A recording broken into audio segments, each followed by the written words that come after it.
안녕하세요. 국어 가르치는 수지쌤입니다. 네, 이번 시간에는 향가인 이 월명사의 제망매가에 대해서 같이 공부해 보도록 하겠습니다. 자, 일단 제망매가의 제목부터 볼게요. 제망매가의 제는 제사 지내다. 제사 지내다는 거는 어떻게 보면 추모하다. 그죠? 죽은 사람을 추모하는 의미가 되겠죠? 그 다음에 망은 뭐예요? 망은 죽었다는 거예요. 그죠? 그 다음에 매는 뭐예요? 여동생 또는 누나. 그러니까 여기서는 여동생이에요. 죽은 여동생을, 그래서 이제 제목을 다시 정리하면, 죽은 여동생을 추모하는 노래다. 추모하는 노래.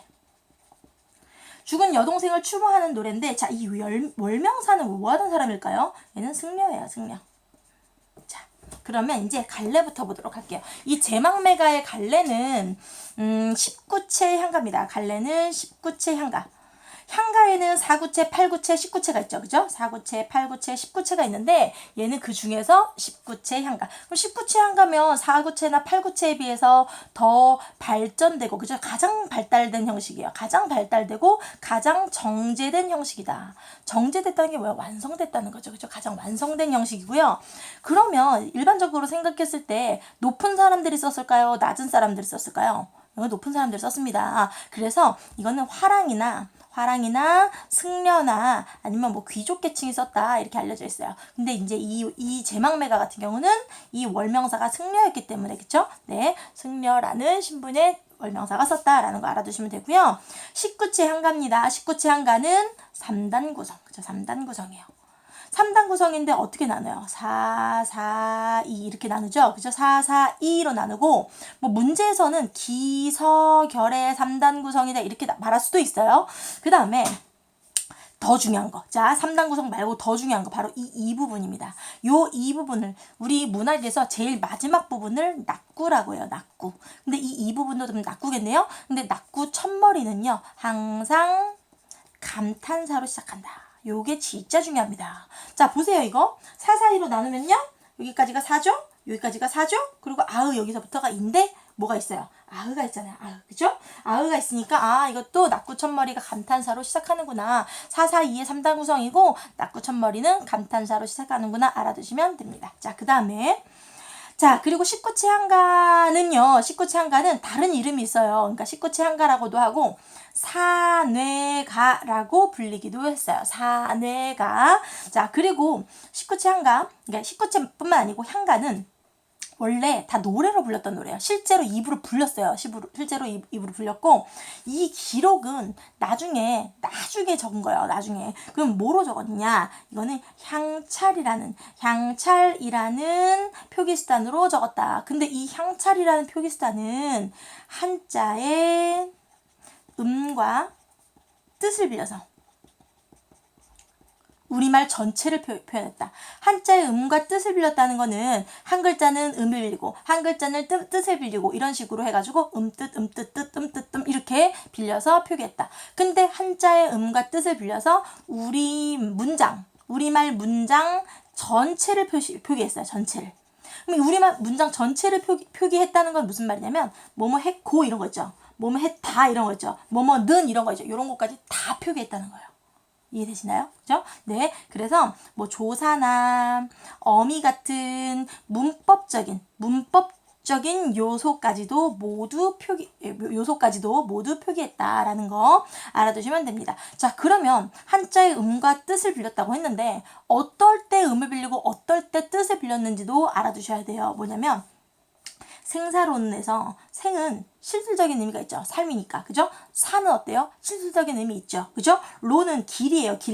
로자인데 그럼 얘도 실질적인 뜻이 있어요. 삶과 죽음의 길이란 말이에요. 그럼 이거는 다 실질이에요. 이렇게 실질적인 의미를 나타내는 부분에서는 뜻을 빕니다. 한자의 뜻. 자, 살 생자, 죽을 사자 이런 식으로, 그죠? 뜻을 빌리고요. 그리고 는 이런 거는 실질적인 뜻이 없죠. 그죠? 이런 걸 우리는 형식적인 의미를 나타낸다. 또는 문법적인 의미를 나타낸다. 요런 부분을 음을 빌립니다. 요게 기본이에요. 실질적인 의미를 나타내는 부분은 뜻을 빌리고, 형식적인 의미를 나타내는 부분은 또는 문법적인 의미를 나타내는 부분은 뭐를 빌린다? 음을 빌린다. 됐죠? 그죠? 네, 그래서 이제 향찰까지 일단 이야기를 해봤어요. 자, 그리고 지금 이게 아까 4, 4, 2의 3단 구성이었는데 4, 4, 2의 3단 구성이었는데 여기 각각 이야기하는 부분이 조금 다릅니다. 조금 달라요. 자, 보세요. 첫 번째 4부분에서는 누이가 죽었어. 그래서 졸라 슬프다. 이 이야기를 하고 있는 거예요. 네. 그 다음에 두 번째 부분은 우리가 같은 부모님에서 태어났는데 어떻게 가는 곳을 모를 수가 있지? 이런 걸 우리는 인생무상이라 인생무상. 그러면 여기에선 플러스 정서였어요? 마이너스 정서였어요? 누이 죽어서 슬프고 안타까워 마이너스 정서죠. 그죠? 그리고 참 삶이라는 거는 인생이 무상하다. 이것도 마이너스 정서예요. 근데 마지막 부분에서 어떻게 나오냐면 아으로 시작하잖아요. 그죠? 아으로 시작해서 미타 차례에서 만날라 도닦아 기다리겠도록 나 도닦으면서 너를 나중에 극락세계에서 만날 거 기다릴 거야 라고 재회에 대한 소망과 의지로 끝맺음을 맺고 있어요.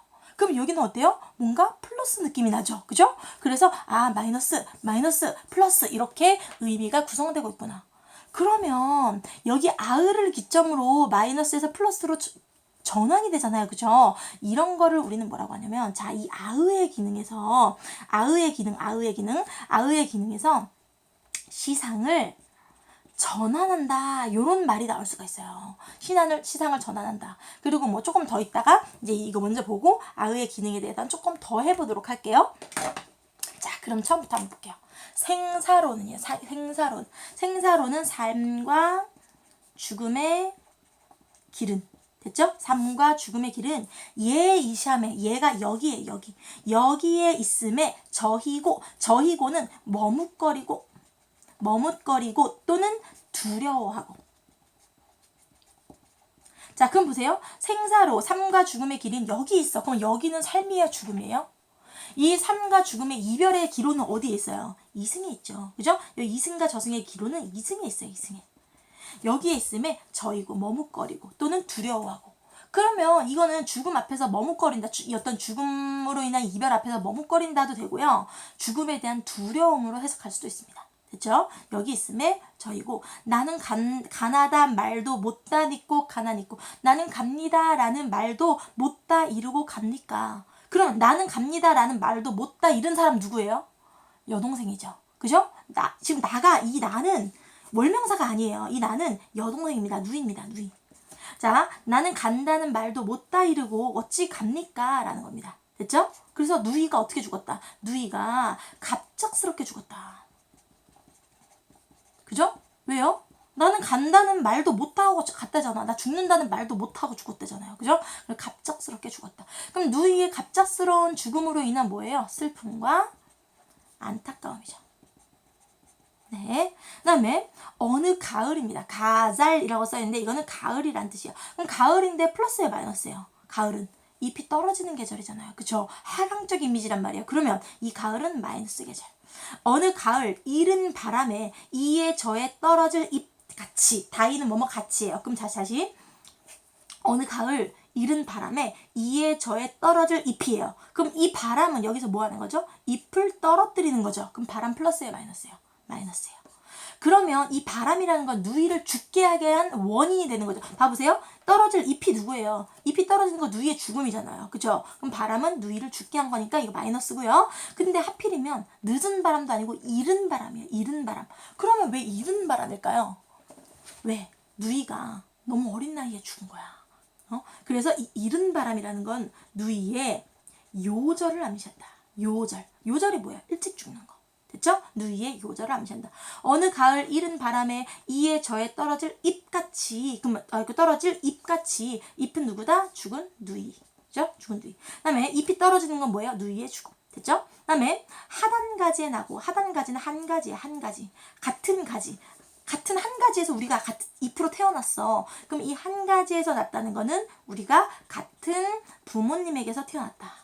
같은 부모님에게서 태어나고 가는 곳을 모르는구나. 같은 부모님에게서 태어났으면서 우리는 서로 가는 길을 몰라. 어때요? 우리는 정말 이렇게 한 배에서 났지만 가는 곳을 몰라. 이런 거 뭐예요? 어떤 삶에 대한 무상감이에요. 이 무상감을 아까 뭐라고 한다 했죠? 인생무상이라고 한다 그랬죠. 인생무상. 그래서 한 가지에 나고 가는 곳을 모르는구나.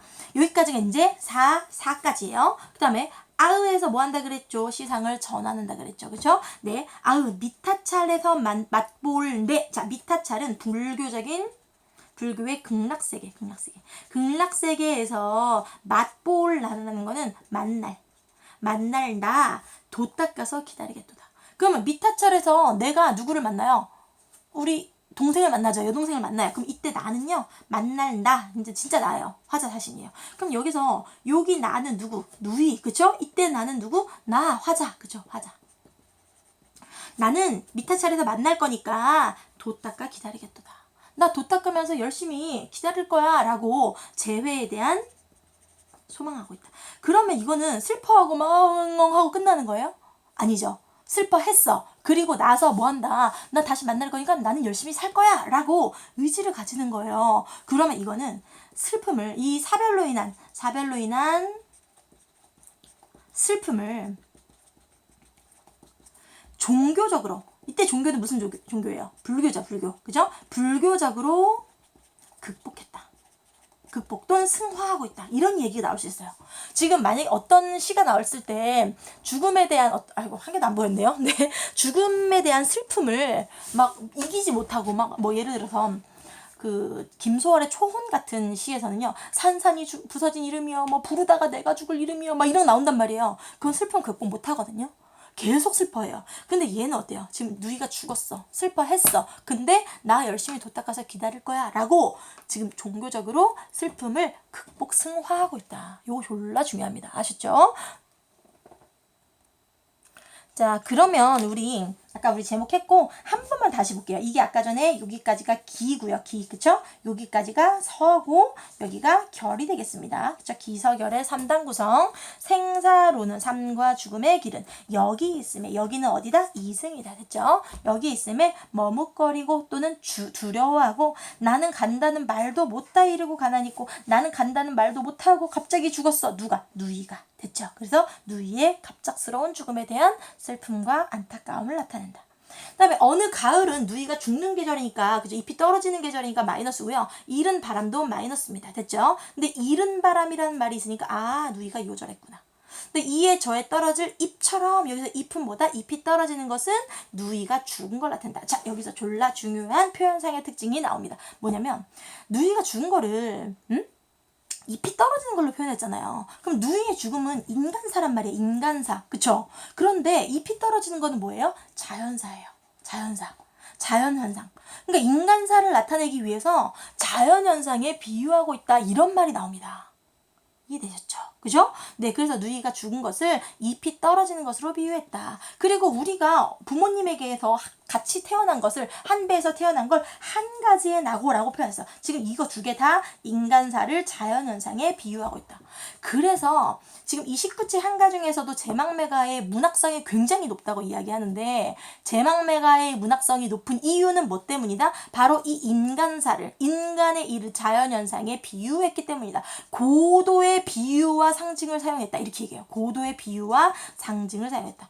그러니까 엄청난 비유라는 거예요. 이게 신라시대 때 이 정도 생각을 했으면. 네. 그다음에 이에 저에 떨어질 잎같이 한 가지에 나고 가는 곳을 모르는구나. 그래도 어떻다? 졸라 슬프다. 지금 이 인생무상이라는 감정도 되게 슬픈 감정이란 말이에요. 그죠? 삶에 대한 무상감이니까. 그런데 여기까지 마이너스였는데 아으 여기서 뭐한다? 시상을 전환한다. 전환한다. 아으 미타찰에서 만날 나. 이때 나는 누구? 화자 자신. 그죠? 이 월명사 자신. 도 닦아서 기다리겠더라. 나 도 닦으면서 너 만나기를 기다릴게. 라고 이야기하고 있어요. 됐죠? 자, 그러면 우리 아까 웬만한 이야기는 다 했어요. 19치 한가, 뭐 3단 구성, 뭐 기서결이다, 낙구 천머리, 감탄사 이런 얘기 했는데 요런 형식을 이어받은 게 뭐냐면요. 이 19치 한가는 신라시대 때인데 이 형식을 이어받은 게 바로 조선시대 때 시조예요. 시조도 초장, 중장, 종장이 세 줄로 돼 있죠. 3단 구성이에요. 그리고 종장의 첫머리도 뭐 어즈버, 뭐 아모타 이런 걸로 시작하는 경우가 많아요. 그래서 이 19치 한가, 사내가인 19치 한가가 시조에 영향을 미쳤다. 어떤 점에서 3단 구성과, 그죠? 3단 구성과 그 다음에 여기 낙구 첫머리의 감탄사, 그죠? 요거까지 두 가지 요거 기억하시면 되고요. 그다음에 향찰로 기록했다 이거 아시면 되고 그리고 자 여기 이게 사사인데 첫 번째는 누이 죽어서 슬프다, 인생 무상하다 이거 마이너스고 그다음에 재회에 대한 소망하고 있다. 자 그러면 우리 아의의 기능, 마지막으로 아의의 기능만 딱 얘기하고 끝낼게요. 아의의 기능은요, 낙구 첫머리 감탄사라고 했죠, 이름이. 그죠? 낙구 첫머리에 있는 감탄사인데, 얘의 기능은 첫 번째, 아까 전에 시상을 뭐 한다? 전환한다. 그죠? 마이너스였다가 플러스였다가. 그죠? 그 다음에 두 번째, 시상을 집약한다. 이런 말을 할 수 있어요. 집약이란 건 뭐예요? 딱 집중시킨다는 거야. 아우, 갑자기 이렇게 얘기해서. 집중시킨다. 그 다음에 세 번째, 지금 아우 하고 끝나잖아요. 그쵸? 그래서 시상을 마무리한다. 까지 얘기할 수 있어요. 그리고 한 개 더. 고조된 감정을 드러낸다. 고조된 감정. 그죠? 근데 이때 고조된 감정은 슬픔이었어요? 아니에요. 앞에가 슬픔이었고 여기서의 고조된 감정은 내가 너를 기다리겠다라는 어떤 삶에 대한 의지가 되는 거죠. 그죠? 의지가 됩니다. 그러면 자, 이것만 하고 끝내려고 그랬는데 이 제망매가가 나오면 절대로 제망매가만 혼자 나오지 않습니다. 근데 제망매가가 나오면 절대로 제망매가만 한 개만 딱 나오지 않고요. 다른 시랑 같이 나와요. 어떤 시? 누가 죽은 시. 사별로 인한 슬픔을 나타내는 다른 시랑 같이 나오는데 무조건이에요, 이거는. 근데 사별로 인한 슬픔은 두 가지로 나눌 수가 있어요. 일단 이승과 저승의 관계가, 이승은 삶이죠. 그죠? 저승은 죽음이에요. 근데 이승과 저승이 단절되었느냐 아니면 연결되었느냐에 따라서 달라질 수 있어요.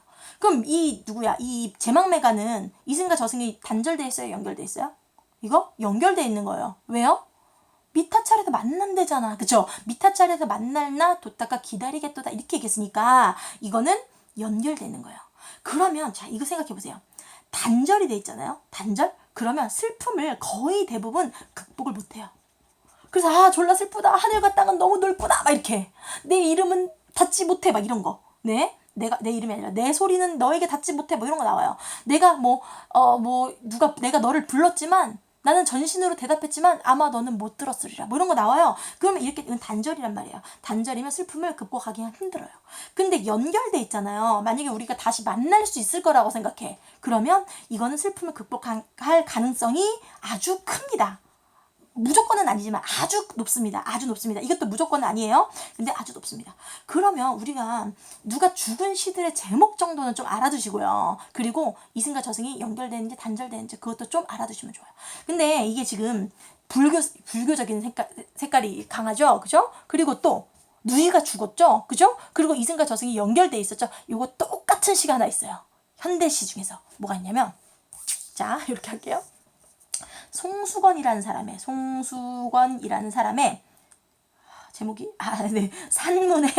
산문의 기대어 라는 시가 있어요. 이 산문의 기대어라는 시도 이 산문이 절의 문이거든요. 절문. 그러면 이것도 무슨 교적? 불교적 성격.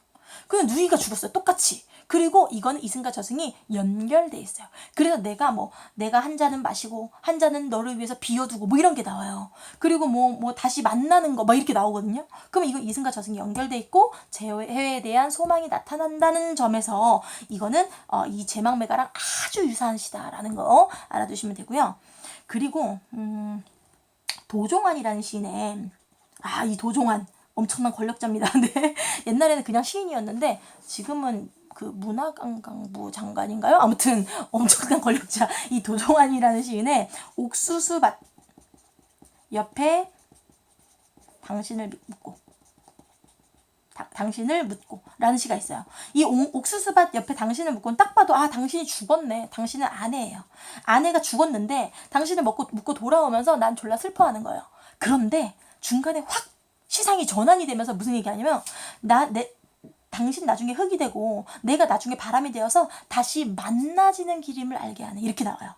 그러면 당신이 죽었는데 나 슬펐어. 근데 뒤에서 시상이 전환되면서 재회에 대한 소망 나타나고 슬픔을 극복하고 있다. 이런 거 알아두시면 됩니다. 네. 그럼 김현승의 눈물 이런 시도 있는데요. 김현승의 눈물도 아들이 죽었어요. 아들이 죽었는데 이 눈물이라는 시는 기독교적이에요. 근데 아들이 죽었는데 거기서 내가 슬퍼하고 절망하는 게 아니라 거기서 아름다운 나무에 꽃이 시드는 것을 보시고, 그럼 아름다운 나무에 꽃이 시드는 것은 뭐예요? 아들의 죽음이죠. 근데 다시 열매를 맺게 한 당신은, 열매는 뭘까요? 지금 아들의 죽음으로 인해서 나의 영혼이 성숙했다는 걸 의미해요. 열매 맺게 한 당신은, 그럼 당신은 누군데? 절대자, 기독교적인 신, 그래서 당신은 나의 웃음을 지어주신 후에 새로이 나의 눈물을 지어주셨다 이런 게 나오는데 눈물을 지어주셨으니까 이거 슬픔 준 거 아니야? 아니에요. 그때의 눈물은 가장 순수하고 아름다운 가치예요. 그래서 그 신이 나에게 기쁨을 주신 후에, 기쁨은 일시적인 건데 그걸 주신 후에 다시 나에게 영원한 순수한 가치인 눈물을 주셨다. 그럼 이거 아들의 죽음이고 이것도 슬픔을 종교적으로 승화하고 있다. 이런 얘기가 나올 수 있어요. 그러니까 얘네들은 다 슬픔을 승화하고 어떤 얘네들은 재회에 대한 소망 나타나고요. 그리고 얘는 그렇지는 않지만 어쨌든 이 이별의 슬픔을 승화한다. 이거 말고도 뭐 정지용의 유리창 뭐 이런 시들도 있고요. 유리창 아시죠? 유리창 그 아들이 죽은 거 폐병 뭐 너는 산새처럼 날아갔구나. 뭐 고운 폐혈관이 찢어진 채로 이런 거 나와요. 폐병으로 죽었나 봐요. 그래서 유리창 이런 거 나오고요. 그리고 또 뭐 김광규의 은수저라는 시가 있어요. 은수저. 이게 뭐냐면 아기가 죽은 거예요. 그래서 뭐 저녁밥상에 뭐 아기가 없다. 뭐 들판을 아기가 간다. 울면서 간다. 불러도 대답이 없다. 불러도 대답이 없다는 거는 이승과 저승이 어떻게 됐다는 거예요? 단절돼 있다는 거죠. 그죠?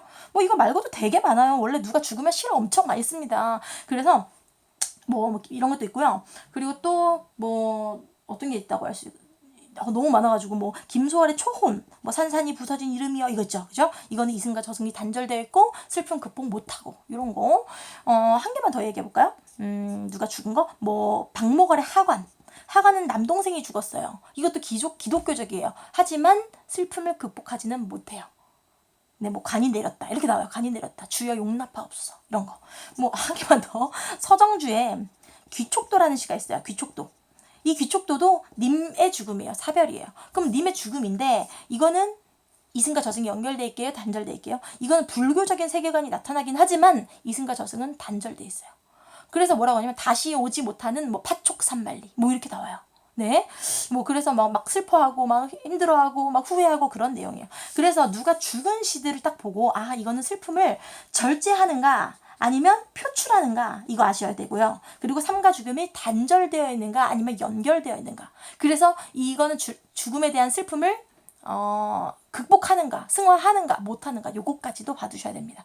그래서 요거는 누이의 죽음에 대한 슬픔을 승화하고 있다. 불교적으로. 됐죠? 그리고 이승과 저승은 연결되어 있다. 왜? 미타찰에서 만날 거니까. 됐죠? 여기까지 하겠습니다. 여러분 열공하세요. 안녕.